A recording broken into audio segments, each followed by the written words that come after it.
Hello my dear students, welcome back to debit credit classes. और ये है class 11th accountancy का chapter 3 का फर्स्ट पार्ट। जी हाँ, आज हम स्टार्ट करने जा रहे हैं क्लास 11th अकाउंटेंसी का चैप्टर 3, जो कि है अकाउंटिंग प्रिंसिपल्स।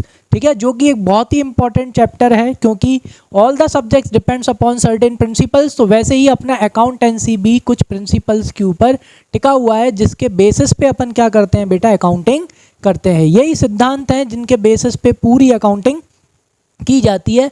अगर ये कहना गलत नहीं होगा कि ये अपना अकाउंटिंग का बेस भी है। ठीक है, चलो तो बिना टाइम वेस्ट किए स्टार्ट करते हैं। और अभी तक चैनल पे नए हो, लाइक नहीं किया तो लाइक कर दो, सब्सक्राइब कर दो और बेल आइकन को प्रेस कर दो। आ जाओ भाई। तो आज अपन स्टार्ट करने वाले हैं चैप्टर 3। तो चैप्टर 3 क्या है अपना, अकाउंटिंग प्रिंसिपल्स। आज अपन अकाउंटिंग के प्रिंसिपल्स यानी अकाउंटिंग के सिद्धांतों की बात करेंगे, यानी कि जिसके बेसिस पे क्या की जाती है बेटा, अकाउंटिंग की जाती है। All the subjects, whether it is science, whether it is physics, maths और एनी अदर सब्जेक्ट जो आपने पहले पढ़ चुके हैं, वैसे ही अकाउंट्स, जितने सारे सब्जेक्ट किसी ना किसी प्रिंसिपल्स, रूल्स, रेगुलेशंस उनके ऊपर डिपेंड करते हैं। वैसे ही अपना अकाउंट्स भी किसके ऊपर डिपेंड करता है, प्रिंसिपल्स के ऊपर। And on the basis of these principles we do the accounting. और इसी प्रिंसिपल्स के बेसिस पे अपन क्या करते हैं, पूरी की पूरी अकाउंटिंग करते हैं। चलो आ जाओ, क्या है भाई, क्या होते हैं अकाउंटिंग प्रिंसिपल्स। तो accounting statement discloses the profitability and the solvency of the business to the various parties. ये अपन ने पिछले चैप्टरों में पढ़ा है कि भाई अकाउंटेंसी क्या करता है, अकाउंटिंग प्रॉफिटेबिलिटी बता देता है through profit and loss account and trading account, और सॉल्वेंसी बता देता है किसके थ्रू, बैलेंस शीट के through, that is financial position, आर्थिक स्थिति। It is therefore necessary that such statement should be prepared according to the some standard language and set rules. Is that clear? Because on the basis of these statements यानी कि profitability, balance sheet, इसके basis पे बेटा कुछ लोग important decisions लेते हैं कि भाई इस बिजनेस में, इस कंपनी में पैसा लगाएं या नहीं लगाएं। तो it is very responsible work. Accounting is a very responsible वाला वर्क होता है। तो अकाउंटिंग करने के लिए ये बहुत ज़रूरी है कि क्या हो, कुछ स्टैंडर्ड हो, है ना, एक स्टैंडर्ड लैंग्वेज हो, और क्या हो, सेट रूल्स हो, क्या हो, रूल्स जिनको फॉलो करके क्या करी जाए, अकाउंटिंग की जाए। So these rules are called GAAP. इन्हें क्या बोला जाता है, GAAP, that is generally accepted accounting principles. These are generally यानी सामान्य तौर पे, मतलब चाहे कोई से फर्म की, किसी भी कंपनी की, छोटा बिजनेस हो, बड़ा बिजनेस हो, पार्टनरशिप फर्म हो, सोल प्रोप्राइटरशिप हो, उन सब में इन प्रिंसिपल्स को क्या करा गया बेटा, जर्नली एक्सेप्ट किया गया है। मतलब सामान्य तौर पे इन प्रिंसिपल्स को फॉलो किया जाता है जब अपन क्या करते हैं, अकाउंटिंग करते हैं। So these principles have been generally accepted by the accountants all over the world, not in just India, all over the world, पूरे वर्ल्ड में इन प्रिंसिपल्स को एक्सेप्ट किया गया है। And on the basis of these principles we do the accounting. इन्हीं के basis पे पूरी अकाउंटिंग करते हैं। Guidelines for preparing the accounting statements. तो एक्चुअल में ये क्या है, these GAAP that is generally accepted accounting principles, क्या है बेटा, गाइडलाइन। ये क्या है, guideline. What is guideline? Guide कौन होता है, जो आपको गाइड करता है, जो आपको बताता है भाई क्या करना है, कैसे करना है। तो these generally accepted accounting principles are the guidelines. ये वो गाइडलाइन है जिनको फॉलो करके अपन क्या करते हैं, अकाउंटिंग करते हैं। समझ में आ गया कि नहीं, क्लियर है? आ जाओ नेक्स्ट क्या बेटा, nature and characteristics of accounting principles. कि भाई ये अकाउंटिंग प्रिंसिपल्स क्या है। Accounting principles are uniform set of rules. Accounting principles क्या है बेटा, यूनिफॉर्म सेट ऑफ रूल्स का मतलब ये एक यूनिफॉर्म रूल्स हैं जो कि सब जगह एप्लीकेबल होते हैं, सब बिजनेसेस में ये एप्लीकेबल होते हैं। तो accounting principles are uniform set of rules और guidelines develop to ensure uniformity and easy to understanding of the accounting information. ठीक है, तो एक यूनिफॉर्म सेट ऑफ रूल्स है। देखो होता क्या है, अगर सारी कंपनीज एक सेम सेट ऑफ रूल्स को फॉलो करेंगी तो क्या होगा, सबकी अकाउंटिंग इन्फॉर्मेशन या सबके financial statements, trading account, profit and loss account, balance sheet सबकी एक जैसी बनेगी। तो बेटा क्या होगा, अंडरस्टैंडेबिलिटी, सारे स्टेटमेंट, सारे कंपनी के फाइनेंशियल स्टेटमेंट समझने में क्या हो जाएंगे, आसानी हो जाएगी। चलो एक सिंपल सा एग्जांपल देता हूँ। मैंने स्टार्टिंग में बताया था कि आपकी मम्मी भी अकाउंटिंग करती हैं, आपकी पापा भी अकाउंटिंग करते हैं। आपकी मम्मी अलग तरीके से अकाउंटिंग करती हैं, मम्मी को कैलेंडर मिल गया, वहाँ लिख दिया, कहीं कुछ और मिल गया, वहाँ लिख दिया। पापा प्रॉपर डायरी मेंटेन करते हैं, मोस्टली 80 to 90% पापा सेम होते हैं। वो क्या मेंटेन करते हैं, बढ़िया डायरी मेंटेन करती हैं। दोनों में फ़र्क है कि नहीं, समझ में किसका अच्छे से आएगा।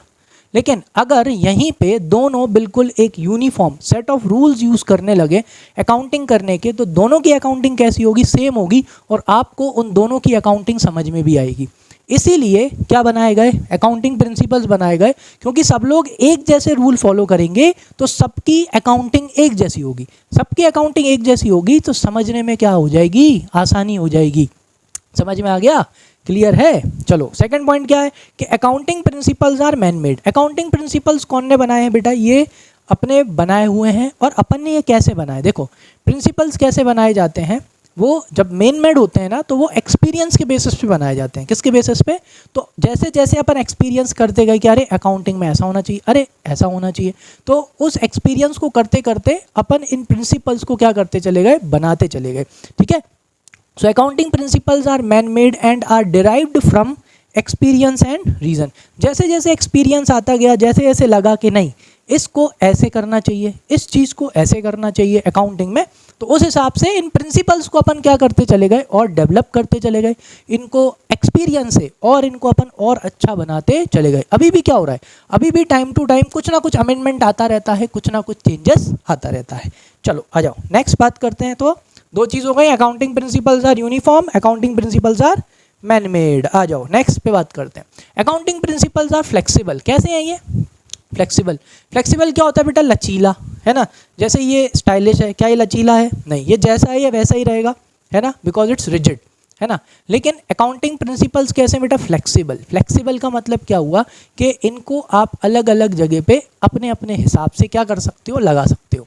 आ जाओ, तो accounting principles are not rigid but flexible, बढ़िया लचीले हैं। They are bound to change with the passage of time. ठीक है, ये फ्लेक्सिबल है तो टाइम के साथ में ये क्या रहते रहते हैं, चेंज होते रहते हैं। अभी हाल मैंने बताया था, है कि नहीं, पिछले पॉइंट समझाते समझाते बताया था ना मैन मेड उस वाले में। तो ये क्या होते रहते हैं बेटा, टाइम मतलब पैसेज ऑफ टाइम के साथ ये क्या होते रहते हैं, चेंज होते रहते हैं, response to the change in the business practice. जैसे ही बिजनेस प्रैक्टिसेस में चेंजेस आता है तो अकाउंटिंग प्रिंसिपल्स में भी क्या आ जाता है, चेंजेस आ जाता है। गवर्नमेंट पॉलिसीज़ में अगर चेंज आया है, अगेन अकाउंटिंग प्रिंसिपल्स में आप चेंजेस ला सकते हो। They are flexible, you can use according to the government policies, you can apply them according to the business practices and need of the users of the accounting information. जैसे आपके users की जैसी need है उनके हिसाब से आप in accounting principles को लगा सकते हो अकाउंटिंग करते टाइम। तो दे आर फ्लेक्सिबल, ये बिल्कुल फ्लेक्सिबल है, ये रिजिड नहीं है। इन्हें आप बिजनेस इन्वायरमेंट के हिसाब से, गवर्नमेंट पॉलिसीज़ के हिसाब से, आपके यूज़र को किस तरह की इन्फॉर्मेशन चाहिए उसके हिसाब से आप इनका यूज़ या इनको अप्लाई कर सकते हो। फोर्थ क्या है, accounting principles are generally accepted. मतलब ये अकाउंटिंग प्रिंसिपल्स पूरे वर्ल्ड वाइड में जनरली एक्सेप्टेड हैं। आ जाओ, तो accounting principles are basis and guidelines for accounting and are generally accepted. तो अकाउंटिंग प्रिंसिपल्स क्या है बेटा, बोला था ना, ये क्या है, बेस है। बेस है जिसके बेसिस पे पूरे वर्ल्ड में क्या की जाती है, अकाउंटिंग की जाती है। तो they are generally accepted. The general acceptance of an accounting principles depends upon how well it is satisfies the following 3 criteria. भैया एक अकाउंटिंग प्रिंसिपल तभी जनरली एक्सेप्टेड होता है, तभी उसको सब लोग एक्सेप्ट करते हैं जब वो उसमें ये 3 कैरेक्टरिस्टिक्स होती हैं। पहली कैरेक्टरिस्टिक्स क्या, याद रखना, रिलेवेंस। कैसा होना चाहिए, रिलेवेंट होना चाहिए। A principle is relevant if it results in information that is useful to the users of the accounting information. Last chapter में भी समझाया था, सॉरी लास्ट से लास्ट चैप्टर में, कि भाई अकाउंटिंग प्रिंसिपल कैसा होना चाहिए, रिलेवेंट होना चाहिए। कि मतलब कि एक प्रिंसिपल तभी रिलेवेंट है जब वो इन्फॉर्मेशन को ऐसे प्रेजेंट करे कि वो जो यूज़र्स हैं ना अकाउंटिंग इन्फॉर्मेशन के, उनको उस इन्फॉर्मेशन से कुछ हेल्प मिले, तो वो अकाउंटिंग प्रिंसिपल पहला, वो अकाउंटिंग प्रिंसिपल कैसा है भाई, जनरली एक्सेप्टेड है। दूसरा और क्या कैरेक्टरिस्टिक्स होनी चाहिए, ऑब्जेक्टिविटी। ऑब्जेक्टिविटी का मतलब a principle is objective if it is free from personal और judgements of those who furnishes the information. आपका अकाउंटिंग प्रिंसिपल अनबायस्ड होना चाहिए। कैसा होना चाहिए, अनबायस्ड। यानी कि आपका अकाउंटिंग प्रिंसिपल ऐसा होना चाहिए जो ट्रांजैक्शनों में क्या ना करे, पक्षपात ना करे। ठीक है, objectivity also implies verifiability which means that there are some way of finding out the truthfulness और correctness of the information reported. यानी कि आपका प्रिंसिपल इस तरह का होना चाहिए कि भाई आप कोई भी ट्रांजेक्शन, कोई भी इंफॉर्मेशन अगर आप अपने फाइनेंशियल स्टेटमेंट्स में, आप अपनी बुक कीपिंग में इंक्लूड कर रहे हो, तो आप कैसे ना कैसे करके उस ट्रांजेक्शन की ट्रुथफुलनेस यानी उस ट्रांजेक्शन को वेरीफाई कर सके कि एक्चुअल में ये ट्रांजेक्शन हुआ भी है या नहीं हुआ। ठीक, 6 क्या है बेटा, सॉरी सी कौन सा है बेटा, feasibility. A principle is feasible if it can be applied without undue complexity और कॉस्ट। यानी कि एक प्रिंसिपल कैसा होना चाहिए बेटा, फीसिबल होना चाहिए। फीसिबल होना चाहिए यानी कि बिना किसी एम्बिग्विटी के, यानी बिना किसी कंफ्यूजन के, बिना किसी डाउट के आप उसको क्या कर सको, अप्लाई कर सको, और उसके वजह से आपकी अकाउंटिंग इन्फॉर्मेशन में किसी भी तरह का कंफ्यूजन या डाउट क्रिएट ना हो, और ना ही आपकी क्या बढ़े बेटा, कॉस्ट बढ़े। कॉम्प्लेक्सिटी का मतलब पेचीदापन अकाउंटिंग में और कंफ्यूजन या किसी तरह की डाउटफुलनेस क्रिएट ना करे। तो ये तीन चीज़ें अगर आपके प्रिंसिपल में है, then it is a generally accepted accounting principles which will be accepted all over the world. तो ये तीन चीज़ें प्रिंसिपल में होना ही चाहिए। आ जाओ, ये हो गए अपने। नेक्स्ट क्या लिखा बेटा, नीड ऑफ अकाउंटिंग प्रिंसिपल। भाई क्यों नीड है अकाउंटिंग प्रिंसिपल की? देखो बेटा, आपके स्कूल में सबके लिए सेम रूल्स और सेम रेगुलेशंस हैं, तो उससे क्या होता है, उससे बेटा क्या होता है, पूरा स्कूल आराम से चलता है, सब कुछ टाइम पर होता है, सब कुछ एक जैसा होता है, सारे पीरियड, सारे लेक्चर्स एक टाइम पे ख़त्म होते हैं, एक टाइम पे स्टार्ट होते हैं, कोऑर्डिनेशन बनता है, यूनिफॉर्मिटी आती है, सबको समझ में आसानी से आता है कि किसको कब कितने बजे कहाँ जाना है। समझ में आया कि नहीं आया? सेम चीज़ जब आप अकाउंटिंग प्रिंसिपल्स की नीड इसलिए है क्योंकि इतने सारे फर्म्स हैं, इतनी सारी कंट्रीज़ हैं, इतने सारे बिजनेसेस हैं, उसमें सब लोग अगर अपने अपने हिसाब से अकाउंटिंग करेंगे तो क्या आपको समझ में आएगा? नहीं आएगा। अभी मम्मी पापा का ही एग्जांपल दिया था, घर में सिर्फ 2 लोग हैं, कोई कहीं लिख रहा है, कोई कहीं लिख रहा है, समझ में आएगा? नहीं आ रहा है कि नहीं? तो अकाउंटिंग प्रिंसिपल्स बना दिए, बिल्कुल uniform set of rules, regulations और गाइडलाइंस बना दी, भाई सब लोग मिलकर ये फॉलो करो। तो उससे क्या होगा, सबके अकाउंटिंग स्टेटमेंट्स कैसे बनेंगे, सेम, तो समझने में क्या होगी, बहुत आसानी होगी, है कि नहीं? आपको अलग से किसी के स्टेटमेंट समझने की ज़रूरत नहीं है, आपको किसी और के लिए अलग से कुछ पढ़ाई करने की ज़रूरत नहीं है। सबके एक जैसे स्टेटमेंट बनेंगे, यूनिफॉर्मिटी आएगी, कंपेरेबिलिटी आएगी, अंडरस्टैंडेबिलिटी आएगी, कन्फ्यूजन दूर हो जाएगा। आ जाओ। सो in order to make the accounting information meaningful to its internal and external users, it is significant that such information is reliable as well as comparable। कि भाई जो भी यूज़र्स हैं अकाउंटिंग इन्फॉर्मेशन के, चाहे इन्वेस्टर हो गया, गवर्नमेंट हो गया, ओनर हो गया, एम्प्लॉयज़ हो गए, क्रेडिटर्स हो गए, याद है कि नहीं, बैंक हो गए, इन सबको क्या चाहिए, अकाउंटिंग इन्फॉर्मेशन चाहिए, है कि नहीं? चाहे वो इंटरनल यूज़र हो, चाहे वो एक्सटर्नल यूज़र हो। तो it is significant that such information is reliable, कि भाई वो इन्फॉर्मेशन कैसी होना चाहिए, रिलायबल होनी चाहिए, जिसके ऊपर भरोसा किया जा सके। और वो इन्फॉर्मेशन कैसी होना चाहिए बेटा, कंपेरेबल भी होना चाहिए, कि आप उसे क्या कर सको, कंपेयर कर सको। आगे, the comparability of information is required to see how a firm has performed as compared to the other firms। क्यों चाहिए कंपेरेबिलिटी? इसलिए चाहिए ताकि अपन अपने फर्म को दूसरे फर्म से क्या कर सकें, कंपेयर कर सकें, और ये पता लगा सकें कि अपने फर्म की परफॉर्मेंस कैसी है, अपना बिजनेस कैसा चल रहा है। समझ में आया? और कंपेरेबिलिटी इसलिए भी चाहिए ताकि अपन अपने फाइनेंशियल स्टेटमेंट्स को पिछले 5 या 6 साल के स्टेटमेंट से कंपेयर करके ये पता लगा सके कि एक्चुअल में अपना फर्म या अपना बिजनेस प्रोग्रेस कर रहा है या नहीं कर रहा। ठीक है? And how it has performed as compare to the previous year. समझा दिया। This becomes possible only if the information provided by the financial statement is based on some set rules known as policies, principles and conventions. Conventions भी principles ही होते हैं।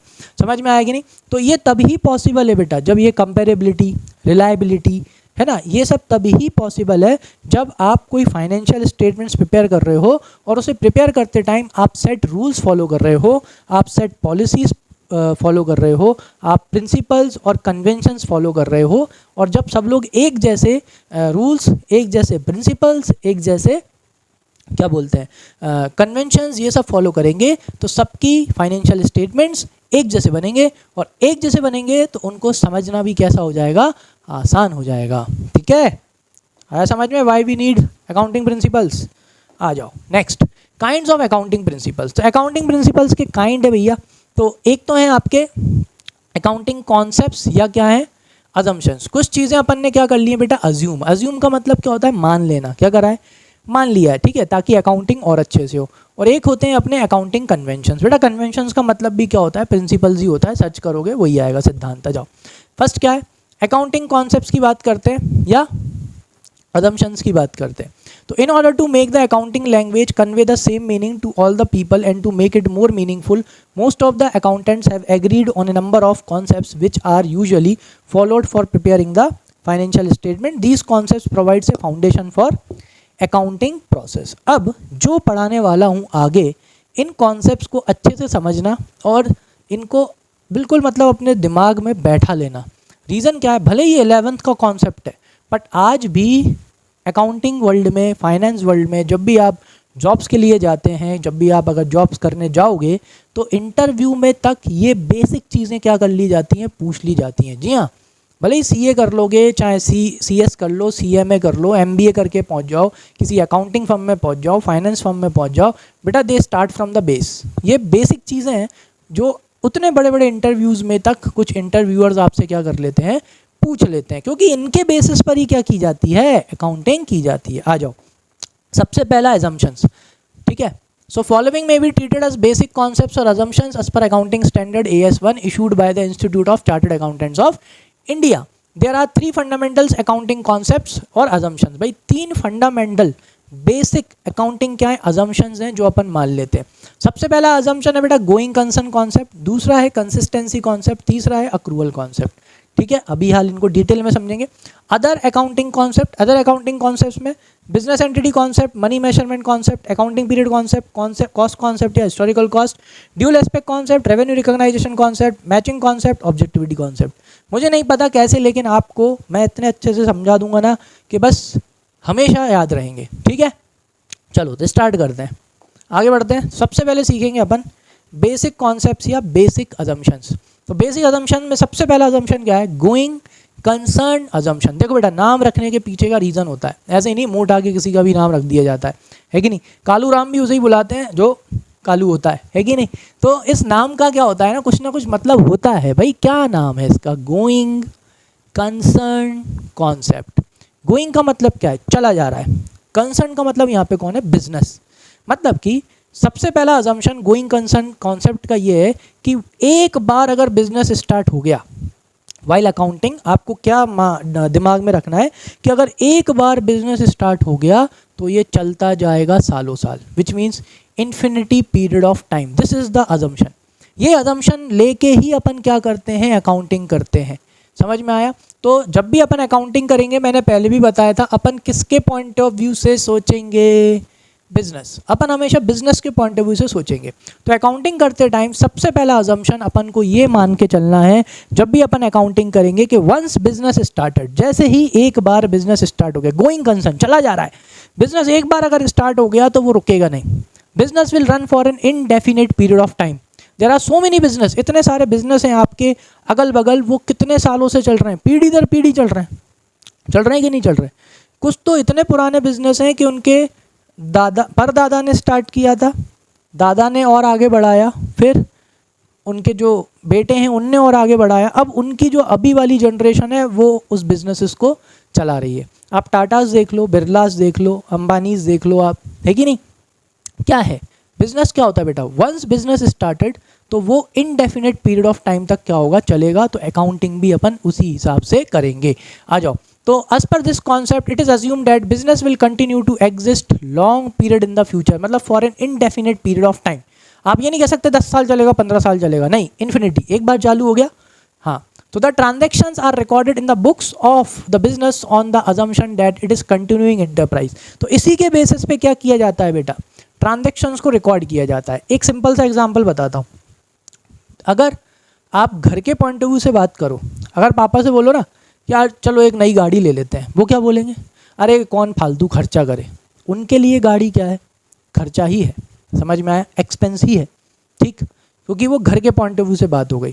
लेकिन गाड़ी मतलब machine हो गई कि नहीं हो गई। चलो अब बिजनेस के पॉइंट ऑफ व्यू से इसको चीज़ को समझते हैं। है तो ये भी खर्चा ही ना, है ना। आप मशीन ले रहे हो, मशीन क्या है, एक्सपेंडिचर है, बट बिजनेस के पॉइंट ऑफ व्यू से ये कैपिटल एक्सपेंडिचर है और ये है आपकी एसेट। क्योंकि अगर आपने बिजनेस में मशीन खरीदी है तो अपन ये मान के चलते हैं कि बिजनेस में एक बार बिजनेस स्टार्ट हो गया तो वो कैसा चलेगा, वो सालों साल चलेगा। कैसा चलेगा, सालों साल।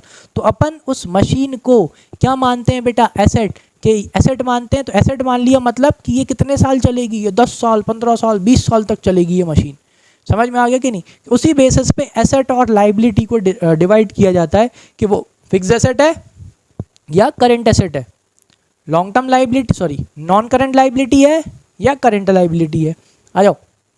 सो it is a concept that we record fix asset, लो आ गया, at their original cost and depreciation is charge on these assets without reference to their market value. तो जब भी अपन फिक्स एसेट्स खरीदते हैं तो उनको उनकी ओरिजिनल कॉस्ट पे दिखाते हैं, फिर हर साल उसमें से क्या माइनस करते जाते हैं, डेप्रिसिएशन। मैंने आपको प्रीवियस क्लास में समझाया था, नहीं देखी हो बेटा अभी इस क्लास के बाद में वो क्लास जाके देखना, बेसिक अकाउंटिंग टर्म में समझा रखा है कि जो फिक्स एसेट्स होती हैं वो चलती हैं, चलने की वजह से उनके ऊपर डेप्रिसिएशन लगता है और उनकी वैल्यू क्या हो जाती है, कम हो जाती है। अपन को इससे कोई फ़र्क नहीं पड़ता कि उनकी मार्केट में वैल्यू क्या है, क्योंकि अपन ने उन्हें अपने बिजनेस में लॉन्ग टर्म पर्पस के लिए यूज़ करने के लिए खरीदी है, जैसे कि machine. It is also because of the going concern concept that outside parties enter into long term contracts with the enterprises, gives loans and purchases the debentures and shares of the enterprise. इसलिए ये going concern concept ही है जो outside parties जब भी enter होती हैं business में long term contract में with the enterprises, gives loans and purchases the debentures and the share of the enterprise. तो इनको कैसे लिया जाता है, लॉन्ग टर्म में लिया जाता है कि भाई अगर किसी ने कंपनी के शेयर्स खरीदे हैं तो वो कैसे खरीदे होंगे, लॉन्ग टर्म यूज़ के लिए, मतलब लॉन्ग टर्म के लिए खरीदे होंगे। Also without this concept the classification of current asset fix asset, लो अभी हाल बताया था मैंने, स्टार्टिंग में ही बोल दिया था कि यही एक कॉन्सेप्ट है जिसके वजह से फिक्स्ड एसेट्स और करंट एसेट्स में क्या होता है, बाइफर्केशन हो जाता है, यानी डिवीजन हो जाता है। करंट लाइबिलिटी और नॉन करंट लाइबिलिटी में क्या हो जाता है, डिवीजन हो जाता है ना। Short term and long term liabilities can not be made, such classification would be difficult to justify. अगर गोइंग कंसर्न कॉन्सेप्ट नहीं होता ना, अगर अपन ये नहीं मानते कि बिजनेस एक बार स्टार्ट हो जाएगा तो कैसे चलेगा, सालों साल चलेगा, तो ये डिवीजन क्या नहीं हो पाता बेटा, पॉसिबल ही नहीं हो पाता कि what are our fixed assets, what are our current assets, what are our current liabilities, what are our non current liabilities. ठीक है, आया समझ में? तो याद रखना, going concern concept is a concept in which we assume that once a business is started it will run on forever. एक बार बिजनेस स्टार्ट हो गया तो वो सालों साल चलेगा। क्यों माना गया है? क्योंकि इसी बेसिस पे अकाउंटिंग के ट्रांजेक्शंस को क्या करा जाता है, रिकॉर्ड करा जाता है। जैसे कि फिक्स एसेट्स को फिक्स एसेट्स माना जाता है, करंट एसेट को करंट एसेट्स माना जाता है। इसी की वजह से क्या कर रखा है, डिवीजन कर रखा है। आ जाओ भाई, सेकेंड कौन है, कंसिस्टेंसी, कंसिस्टेंसी। ठीक है, कौन सा कॉन्सेप्ट है बेटा, कंसिस्टेंसी कॉन्सेप्ट। अच्छा, do you know what is the meaning of consistency? Consistency यानी रोज, मतलब जो रोज कंसिस्टेंट है, समझ में मतलब हिंदी वर्ड में कैसे समझाऊँ, चलो ऐसे समझाता हूँ आपको। जैसे कि फॉर एग्जांपल आजकल भाई अब नए प्लेयर हैं तो उनका ही एग्जांपल देना पड़ेगा। जैसे कि there are some players who are very consistent in batting. Cricket का एग्जांपल दूँ, जैसे for example Virat Kohli is a very consistent player.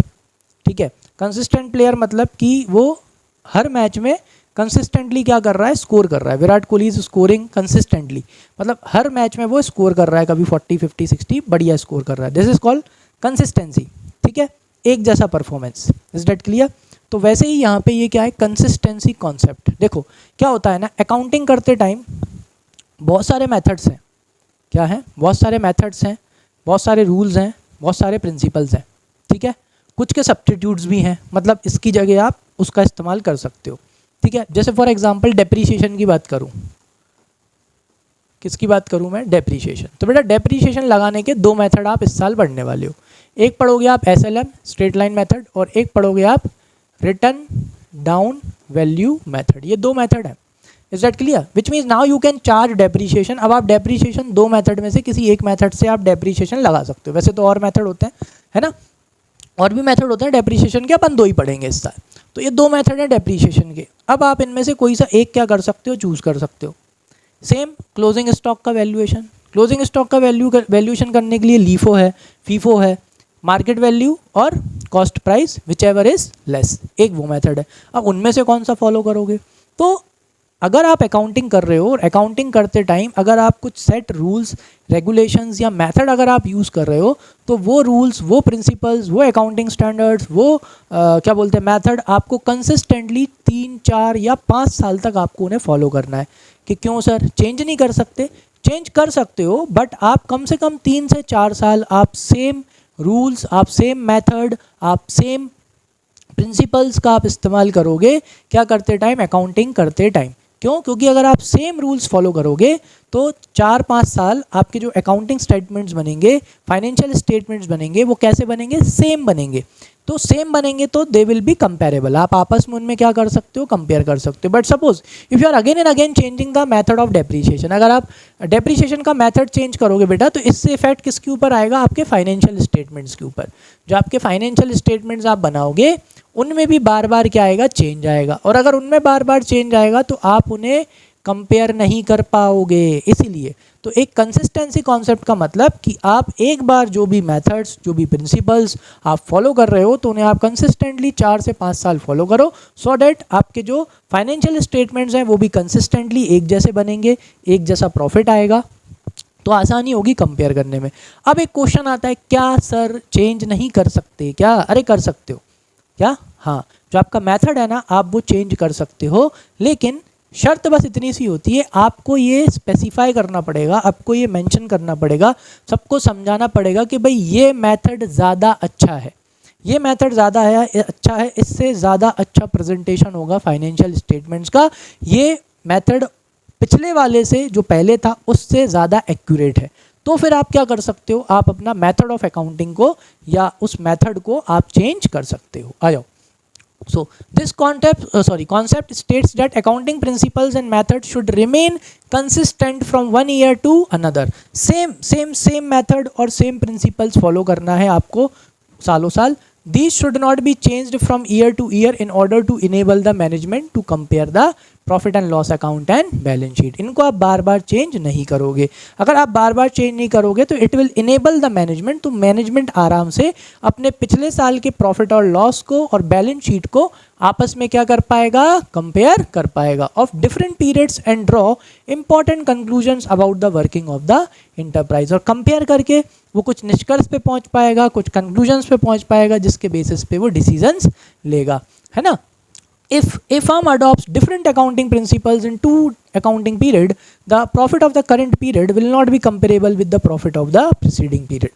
समझ में आया? अब जैसे तुमको एक एग्जांपल दे दो, तुमने कॉमर्स ले लिया है कि नहीं, है ना, आपने क्या ले लिया बेटा, आपने कॉमर्स ले लिया। अब आप 12th में जाके क्या ले लो, ह्यूमैनिटीज़ ले लो या कुछ भी ले लो, मत लेना ठीक है ना, बस एग्जाम्पल के तौर पे बता रहा हूँ। अब यहाँ पे क्या होगा, क्या आप अपने पहले ईयर की परफॉर्मेंस को दूसरे ईयर की परफॉर्मेंस से कंपेयर कर पाओगे? नहीं कर पाओगे ना बेटा। क्यों कर पाओगे? क्योंकि चेंज हो गया ना। सेम अकाउंटिंग में होता है, अगर आपने कोई मेथड अडॉप्ट कर लिया है तो उस मेथड को सालों साल इस्तेमाल करो, 3 साल 4 साल तक आप कंसिस्टेंटली वही सेम मेथड, वही प्रिंसिपल्स फॉलो करके अकाउंटिंग करो, तो जो भी आपके फाइनेंशियल स्टेटमेंट्स बनेंगे कैसे बनेंगे, सेम बनेंगे। सेम बनेंगे तो कंपेरेबल बनेंगे, कंपेरेबल बनेंगे तो यूजफुल रहेंगे कंपेयर करके डिसीजन लेने के लिए। चेंज कर दोगे तो भाई जो पिछले साल का प्रॉफिट है, और प्रीसीडिंग मतलब पिछले साल का प्रॉफिट और इस साल के प्रॉफिट में क्या नहीं कर पाओगे, कंपेयर नहीं कर पाओगे। क्योंकि सिर्फ मेथड बदलने की वजह से अगर कहीं प्रॉफिट बढ़ गया, क्या बढ़ गया, स्ट्रेट लाइन में डेप ज़्यादा लगता है, रिटर्न डाउन वैल्यू में डेप्रिसिएशन कम होता चला जाता है, तो इसके वजह से ही प्रॉफिट ज़्यादा दिखने लगेगा। तुम्हें क्या लगेगा, अरे प्रॉफिट बढ़ गया, वाह वाह वाह, नहीं, ये गलत दिखाएगा। इसीलिए क्या बोलते हैं, चेंज नहीं करना चाहिए। तो consistency concept should not be taken to mean that it does not allow a firm to change the accounting, ये भी बता दिया। Method according to the change circumstances of the business. If the accountant feels that change in a particular method will lead to a better disclosure of the profits and the financial position of the business, the change method may be adopted. समझाया था कि नहीं समझाया था? बोला था ना कि सर चेंज कर सकते कि नहीं, बिल्कुल चेंज कर सकते हो। अगर जो आप नया मेथड अडॉप्ट करने जा रहे हो या नया प्रिंसिपल जो आप अडॉप्ट करने जा रहे हो, वो क्या करेगा, वो आपके फाइनेंशियल स्टेटमेंट्स में जो आपका प्रॉफिट है, आपकी फाइनेंशियल पोजीशन है, उसे और अच्छे से डिस्क्लोज करेगा। तो आप उस मेथड को क्या कर सकते हो, अडॉप्ट कर सकते हो। बस आपको बाकी जितने भी आपके यहाँ पे यूज़र्स हैं, आपके सीनियर्स जो भी हैं, उन्हें आपको बताना पड़ेगा कि भाई this method will disclose financial information more neatly, more truthfully, more Fairlie. Is that clear? बस आ जाओ, नेक्स्ट बात करते हैं। कौन सा कॉन्सेप्ट? अरे भैया बहुत ही ज़्यादा ज़रूरी है ये तो। कौन सा कॉन्सेप्ट है? Accrual concept. कौन सा कॉन्सेप्ट भाई? Accrual concept. भाई अगर आप बिजनेस कर रहे हो, ठीक है, and if you are doing a accounting of any business, तो आपको कौन सा कॉन्सेप्ट फॉलो करना है? अक्रूवल। अब अक्रूवल का मतलब क्या होता है सर? अक्रू मतलब हो जाना। क्या? अक्रू का मतलब क्या होता है बेटा? हो जाना। अक्रूवल कॉन्सेप्ट मतलब हो जाना। अब क्या हो जाना भाई? अक्रूवल कॉन्सेप्ट का मतलब क्या होता है, ज़रा अच्छे से समझ लो। अक्रूवल कॉन्सेप्ट का मतलब ये होता है कि बिजनेस में आप क्या करोगे, सारे के सारे एक्सपेंसेस और सारे के सारे इनकम, सारे के सारे एक्सपेंसेस, चलो लिखते हैं, सारे के सारे एक्सपेंसेस और लॉसेस, सारी की सारी इनकम और गेंस को क्या करोगे आप? रिकॉर्ड करोगे। क्या करोगे? रिकॉर्ड करोगे। चाहे अगर मैं एक्सपेंस की बात करूं, चलो पहले एक्सपेंस की बात करते हैं। According to accrual concept you will record, आप सारे के सारे एक्सपेंसेस और सारे के सारे लॉसेस को क्या करोगे बेटा? रिकॉर्ड करोगे। अगर वो सारे के सारे एक्सपेंसेस, सारे के सारे लॉसेस कौन से ईयर के हैं? अकाउंटिंग ईयर के। कौन से ईयर के हैं? अगर वो आपके अकाउंटिंग ईयर के हैं। जैसे फॉर एग्जांपल अभी का अपना अकाउंटिंग ईयर कौन सा चल रहा है? 2025-26 ये चल रहा है। तो अगर कोई एक्सपेंस इस अकाउंटिंग ईयर में हुआ है, 2025-26 के दौरान हुआ है, तो उसे क्या करना है? रिकॉर्ड करना है। हाँ तो सर वो तो करेंगे ही, इसमें खास बात क्या है? इसमें खास बात मतलब जो क्रक्स पॉइंट है वो क्या है? वो यही है, चाहे पे कर दिया हो चाहे पे ना किया हो। हाँ ये है इसका main point, which means in accrual concept आपको एक्सपेंस को रिकॉर्ड करना है, अगर वो कौन से साल का है? करेंट ईयर का। कौन से साल का? करेंट ईयर का। इससे कोई फर्क नहीं पड़ता कि वो एक्सपेंस आपने पे कर दिया या नहीं किया। समझ में आ गया? क्लियर है? अब यहाँ पे क्वेश्चन आता है, सर समझ में कैसे आएगा कि एक्सपेंस हो गया? अरे सर्विस ले ली मतलब एक्सपेंस हो गया। सर्विस ले ली तो क्या हो गया? एक्सपेंस हुआ कि नहीं हुआ? अरे कैसे? चलो एग्जाम्पल के तौर पे बताता हूँ। तुमने कोई जगह रेंट पे ली, 1 महीना हो गया, मतलब तुमने क्या ले ली? सर्विस ले ली बेटा। एक्सपेंस हो गया? हाँ जी हो गया। रेंट देना पड़ेगा? बिल्कुल देना पड़ेगा। नहीं देना पड़ेगा? बिल्कुल देना पड़ेगा। तुमने सर्विस ले ली, तुमने यूज़ कर लिया। समझ में आ गई चीज़ के नहीं आई? हाँ जी सर आ गई। तो अकॉर्डिंग टू अक्रूवल कॉन्सेप्ट अगर कोई भी एक्सपेंस हुआ है और वो इस साल का है, कोई भी लॉस हुआ है अगर वो इस साल का है, चाहे पे किया हो चाहे पे नहीं किया हो, but if that expense belongs to the current year, उसको क्या करने का? रिकॉर्ड करने का सर, बस। Next income, same with the income. अगर कोई इनकम आपकी इस साल की है तो इनकम का भी कैसे पता चलेगा?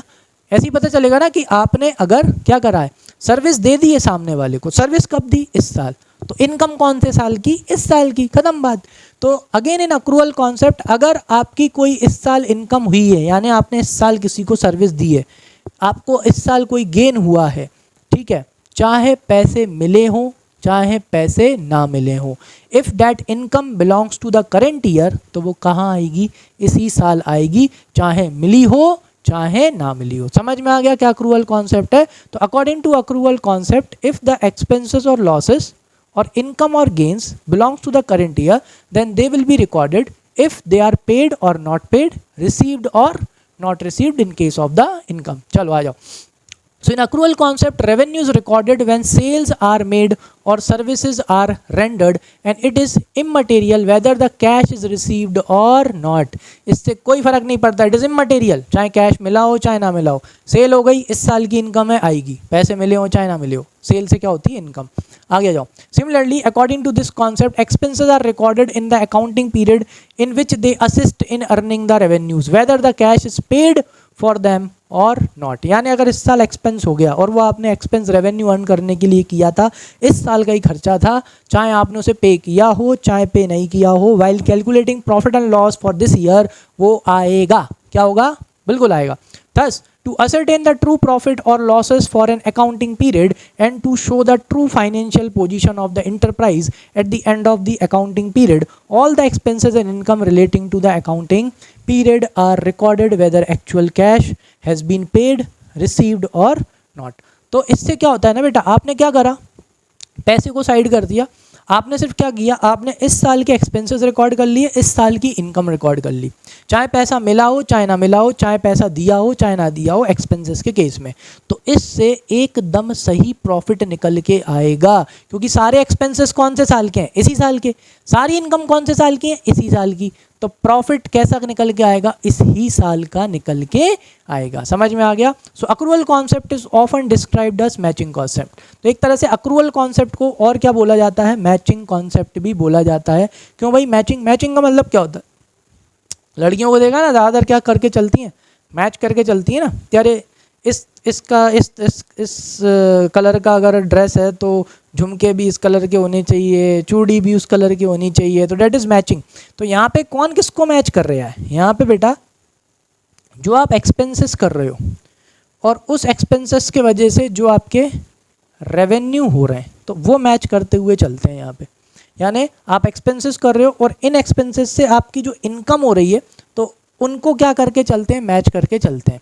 जिन एक्सपेंसेस से जिस इनकम हो रही है, उस इनकम को उसी साल क्या करते हैं, रिकॉर्ड करते हैं, चाहे पैसे मिले हो चाहे ना मिले हो। सेम विद द एक्सपेंसेस, चाहे पे किया हो चाहे पे ना किया हो, अगर वो इसी साल का है तो आएगा, मतलब आएगा। आई होप ये तीनों मोस्ट इंपॉर्टेंट कॉन्सेप्ट, अजम्पशंस अच्छे से समझ में आ गए होंगे।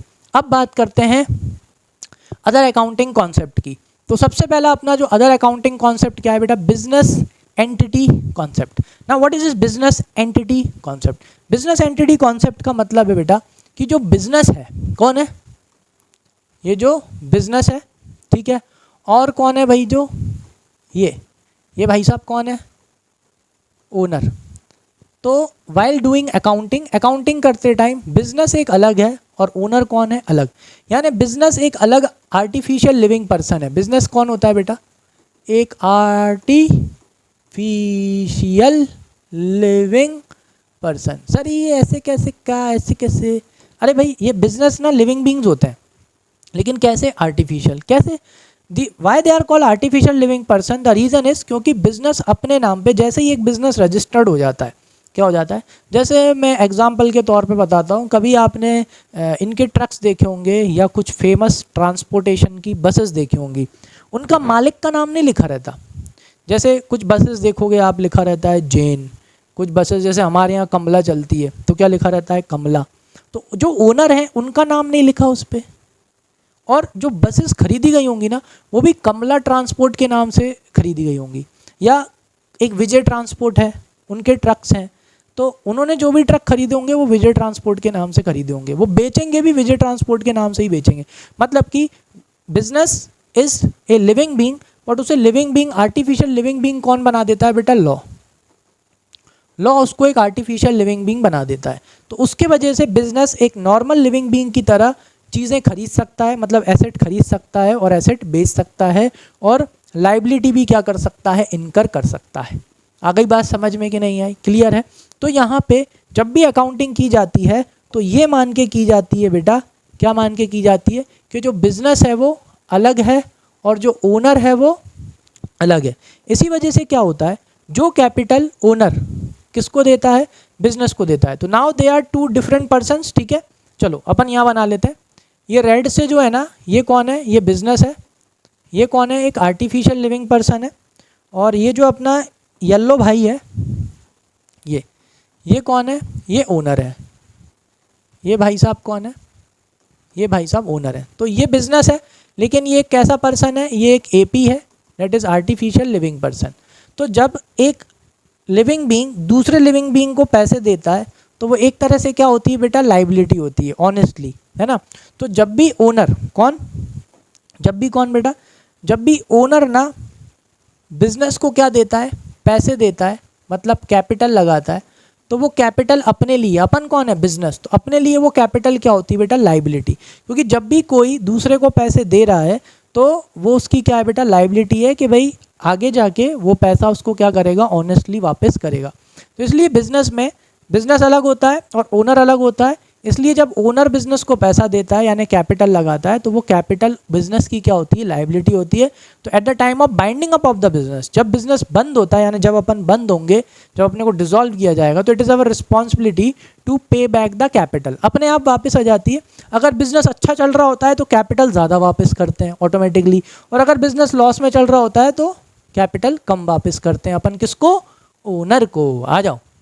तो हाँ, और क्यों करते हैं ऐसा, उसके पीछे का एक और रीज़न होता है। अगर आप ओनर के पॉइंट ऑफ व्यू से अकाउंटिंग करोगे ना, तो आप बायस हो जाओगे। आप क्या करोगे, आप है ना उस तरह की अकाउंटिंग करोगे जिससे ओनर को फ़ायदा हो, जो कि गलत बात है। तो इसलिए अकाउंटिंग करते टाइम बिजनेस के पॉइंट ऑफ व्यू से अकाउंटिंग की जाती है, बिल्कुल अनबायस्ड होकर अकाउंटिंग की जाती है, ताकि सही अकाउंटिंग करें और सही प्रॉफिट और लॉस पता चले, बिजनेस की सही फाइनेंशियल पोजीशन पता चले। आ जाओ।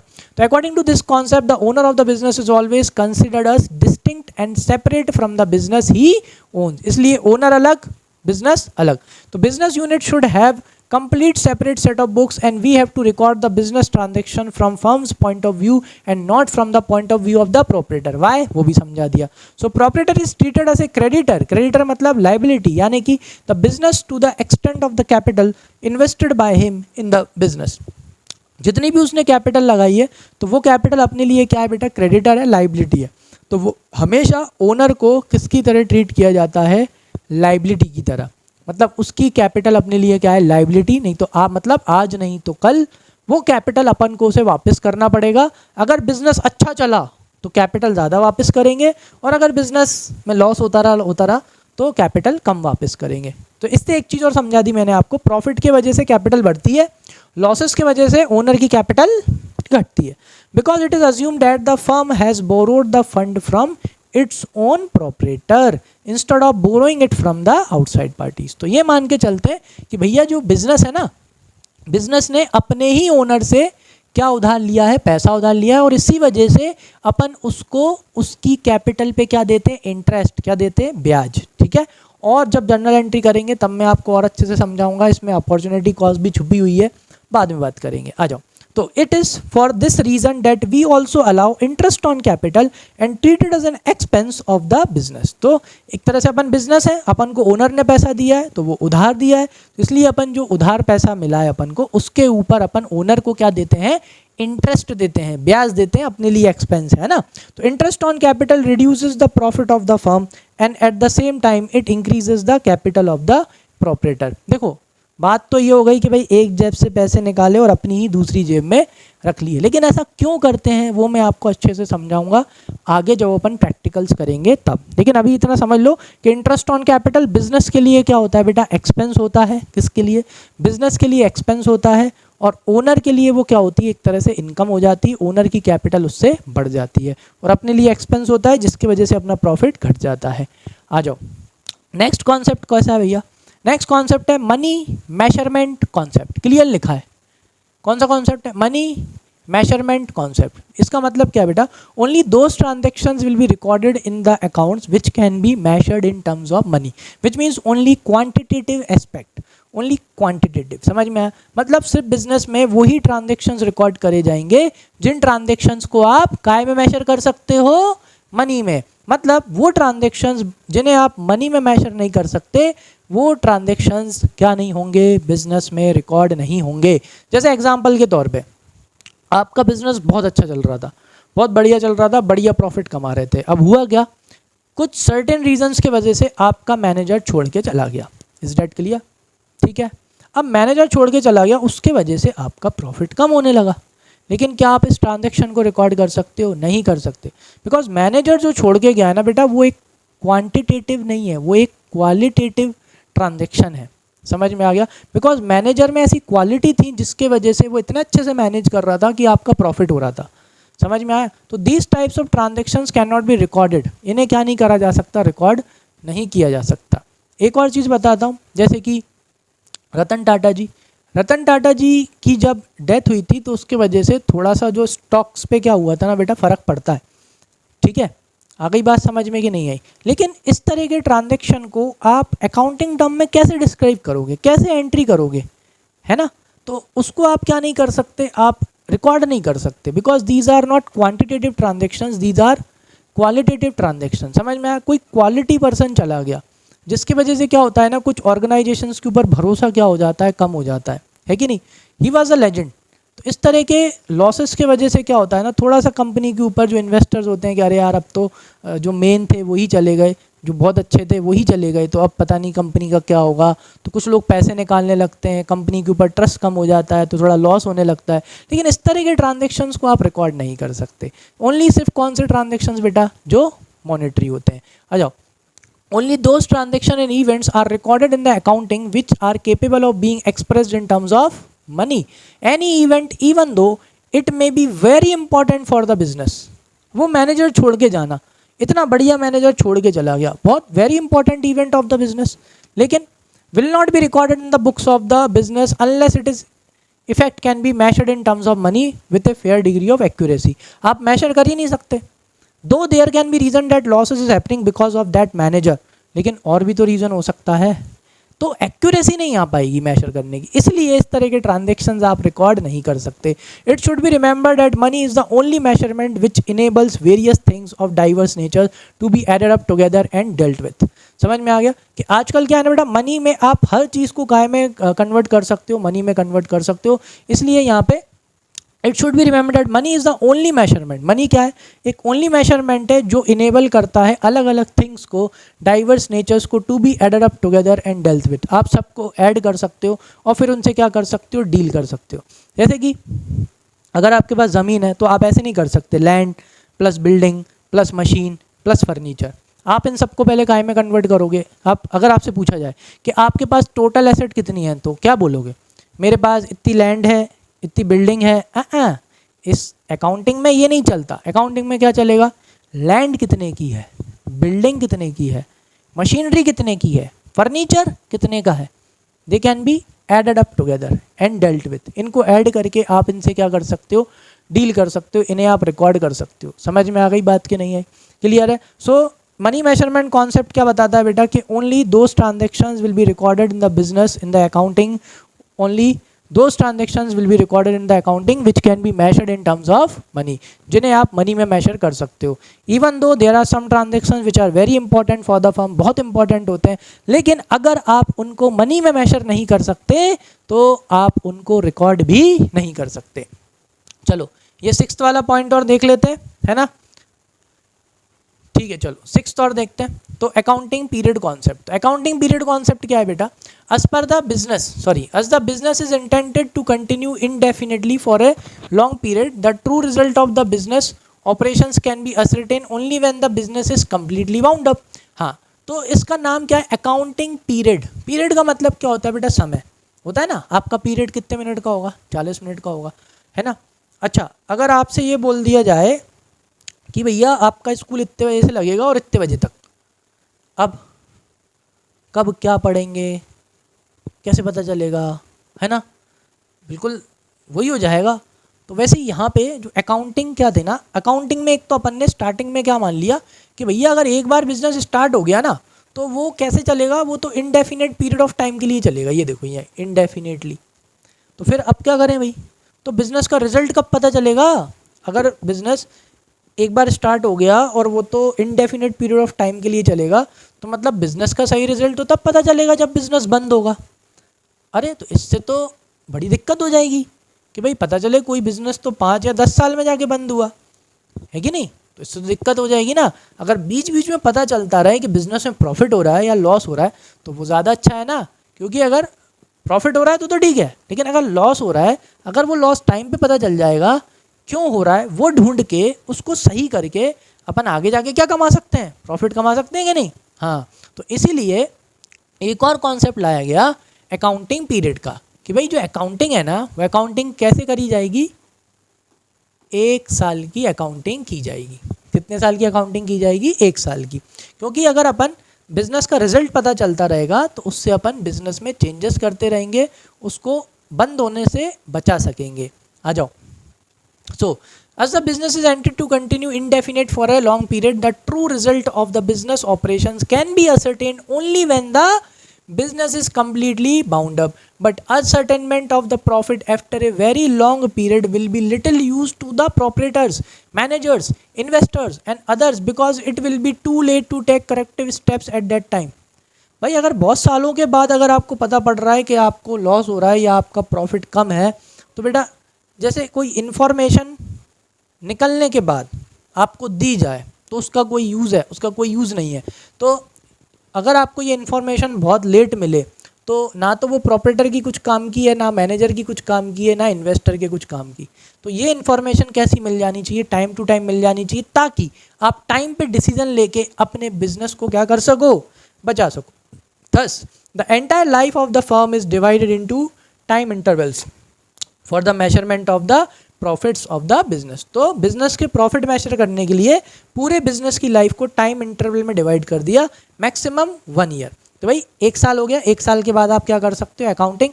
अब तो अकाउंटिंग सॉफ्टवेयर आ गए हैं, तो कुछ लोग हाफ ईयरली अकाउंटिंग करते हैं, 6 महीने बाद ही चेक कर लेते हैं, कुछ लोग क्वार्टरली करते हैं, लेकिन जो आइडियल पीरियड है वो क्या है, 1 साल।